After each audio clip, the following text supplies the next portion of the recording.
Okay. So I'm being told by the director I got to go. So we're going to drop the politics and go back to where we are here at TEDx Backstage at TEDxOrangeCoast, and I am here with Ryan McCann. He has a background in sports as a former quarterback at UCLA Bruins and the Cincinnati Bengals.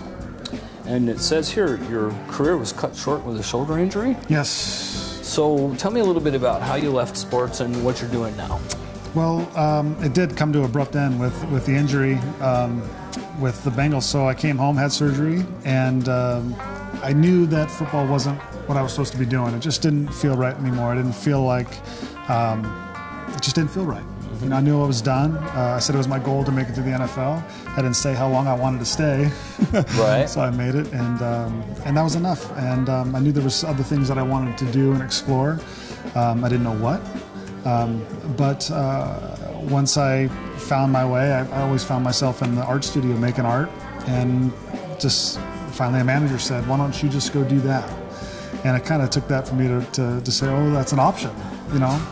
Like, you know, a lot what Steve Jobs said in that video. Yeah. There's a world that people not smarter than you created.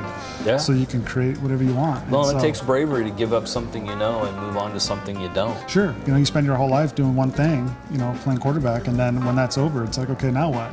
And it wasn't a scared feeling, or it was really an exciting feeling. It was like, that was fun, now what's next? You know, I think I might have been a little bored just doing that. Right. So how's that worked out for you? It's been wonderful. It's been wonderful. It's been a fun journey, and you just kind of take life as it comes, just waking up and being passionate. You know, if I can do that every day, I'm happy. So you're now, as I understand it, you're doing artwork with a combination of a wood burning technique with, is it oil? Oil and acrylic. I mean, it's really anything. I burn the image for the most part, and then I will add to it with paints, and sometimes I'll carve the wood. There's a lot of, you know, there's staining, there's a lot of different things, approaches I can take, but doing whatever I want to communicate, you know, at the time. Well, I saw some of your pieces in the lobby, and I don't say this just because I'm interviewing you, because trust me, I'm a pretty harsh critic. I'm a master goldsmith myself, and before I moved into the technology world, so I'm pretty harsh on artists. And I was impressed. I like the fact that one, it's a quality art, but I also felt like you really worked to make a statement without making it too clearly, as we were discussing off air. Sure. You said you leave it ambiguous enough to let me decide what you were trying to say. Right. And a couple of your pieces caught me. So I would recommend people check out your stuff. How do people find your stuff? You can find it at ryanmccannart.com. Can you spell it so people know how to do that? RyanMCCANNART.com. So your TEDx presentation today, what was it about? It was originally you know, redefining relevance, and I guess it was redefining really what a piece of wood is, and what a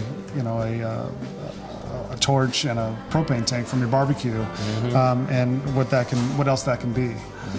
So that's what the video was about, and yeah, just great to have Rick out there to ask me a few questions. No, that's terrific.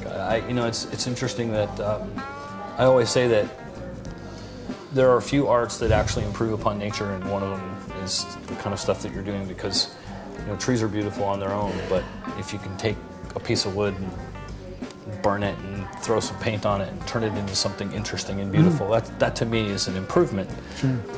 A lot of art really doesn't improve upon nature's best, I guess is the way to put it. So I find what you're doing quite interesting. So thank you so much for taking the time to talk to me. I really appreciate it. So much.